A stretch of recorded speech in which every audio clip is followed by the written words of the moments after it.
Muito bem, vamos mergulhar direto nisso. Pensemos num prédio residencial comum. À primeira vista, parece só uma estrutura de concreto, aço e vidro, certo? Mas, juridicamente falando, é um dos ecossistemas mais fascinantes que existem. É literalmente uma mini-república. E na nossa análise de hoje, a gente vai desconstruir exatamente como essa mini-república funciona. Quem vive em apartamento sabe bem. Existe uma constituição local, leis próprias, impostos internos e até um congresso governante. O tal do condomínio edilício é uma verdadeira obra-prima de equilíbrios super delicados. E o nosso roteiro para entender essa engrenagem é bem direto. 1. A natureza e o conceito legal. 2. A instituição e constituição. 3. As unidades privativas e áreas comuns. 4. Regras, limites e multas. E 5. A administração do condomínio. Parte 1. Natureza e conceito legal. Para começar a destrinchar essa estrutura, a gente precisa estabelecer a identidade jurídica fundamental dela. Afinal, o que faz de um prédio um condomínio perante a lei? A grande sacada do condomínio edilício, que é regulado lá pelo Código Civil de 2002 e de forma subsidiária pela antiga Lei 4.591 de 64, é a dupla natureza da propriedade. É a coexistência simultânea no mesmíssimo espaço físico de áreas que são absolutamente privadas e áreas que são, inevitavelmente, de todo mundo. Existe uma dicotomia muito clara aqui. De um lado, a propriedade privativa. Estamos falando do apartamento em si, da sala comercial, daquela vaga de garagem. Ali dentro, a autonomia é exclusiva. Do outro lado, a propriedade comum. O terreno, a estrutura do prédio, o telhado, os corredores. Essas áreas pertencem a todo mundo ao mesmo tempo. Elas são representadas por frações ideais, que são aquelas cotas matemáticas e virtuais do todo, sabe? E o mais importante, são totalmente indivisíveis. Ninguém pode simplesmente resolver vender um pedaço do corredor do terceiro andar. Agora, um detalhe técnico que sempre surpreende. Legalmente falando, o entendimento que prevalece é que o condomínio não tem personalidade jurídica própria. Não é uma empresa no sentido tradicional. Mas a lei é muito prática, né? Ela dá ao condomínio legitimidade para atuar na justiça, tanto para processar quanto para ser processado, sempre representado pela figura do síndico. É uma situação bem parecida com a de um espólio, que são os bens deixados por alguém que faleceu ou até de uma massa falida. Parte 2. Instituição e Constituição. Já que entendemos o que é essa entidade na teoria, o próximo passo lógico é ver como ela ganha vida no mundo real. O nascimento de um condomínio segue 3 passos super importantes. Primeiro, a instituição, que é aquele registro oficial lá no cartório de imóveis individualizando cada unidade e definindo as tais frações ideais. Depois, entra em cena a convenção de condomínio. Pensemos nela como a Constituição Suprema do prédio. É um documento super formal que estabelece os grandes direitos e deveres. E por fim, temos o regimento interno, que vem para complementar a convenção com as regras do dia a dia, sabe? Aquelas normas mais minuciosas que a gente sempre vê nos quadros de aviso perto do elevador. E tem um número mágico que é crucial ter em mente: 2/3. Como a convenção é a constituição do pedaço, mexer nela é um assunto seríssimo. A lei exige um quórum qualificado de, no mínimo, 2/3 das frações ideais para qualquer modificação. Ou seja, não basta só a maioria simples de quem desceu para a reunião. Tem que ter um consenso bem amplo de toda a comunidade de proprietários. Parte 3. Unidades privativas e áreas comuns. Vamos descer agora da teoria jurídica, lá para os tijolos e paredes onde a vida real acontece. O ponto-chave aqui é o nível de autonomia. Num condomínio comum tradicional, os coproprietários têm preferência de compra se alguém quiser vender a sua parte. Mas no condomínio edilício, a história é outra, a liberdade é quase total. Quem é dono pode alugar, ceder, vender ou hipotecar o próprio espaço privado sem precisar de absolutamente nenhuma autorização da vizinhança. E ninguém tem direito de preferência para comprar aquela unidade. Só que essa liberdade esbarra num limite bem rígido. Existe sim uma liberdade interna enorme, desde que se respeite a finalidade do prédio. Nada de abrir um consultório odontológico num edifício estritamente residencial, por exemplo.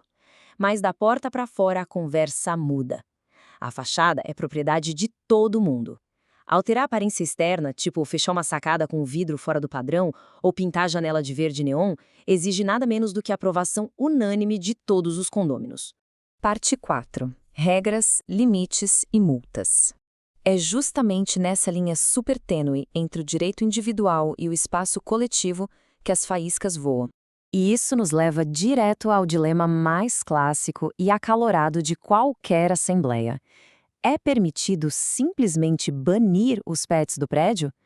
Historicamente, muitas convenções tentaram impor proibições genéricas, vetando qualquer tipo de animal.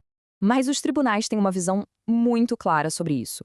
Proibições absolutas e genéricas frequentemente são consideradas exageradas e acabam derrubadas pela justiça, principalmente quando se trata de um animalzinho de pequeno porte inofensivo. Para uma restrição ser válida na prática, exige-se a demonstração real de que o animal prejudica a segurança, o sossego ou a saúde do ambiente coletivo.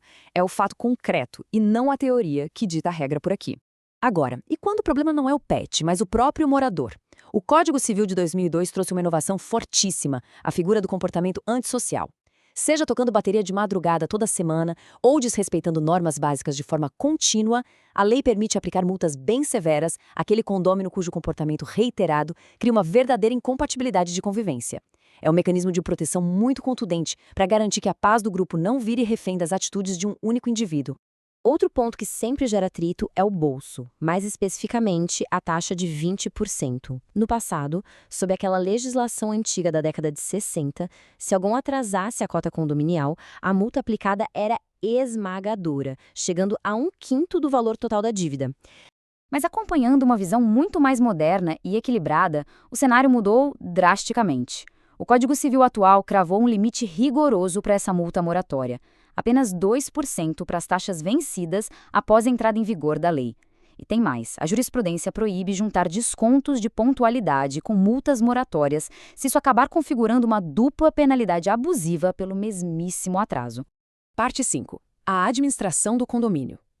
Com regras tão complexas e tanta gente dividindo o mesmo teto, é preciso um sistema executivo robusto para fazer a máquina toda girar.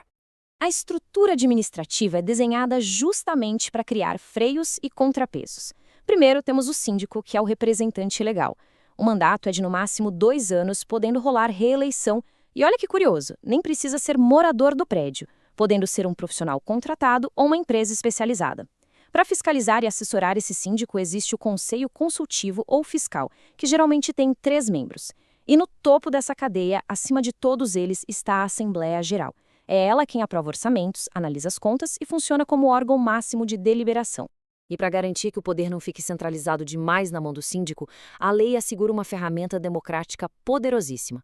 Se rolar alguma urgência ou interesse geral que precise de debate, basta que 1/4 dos condôminos se una para convocar de forma compulsória uma Assembleia Geral Extraordinária.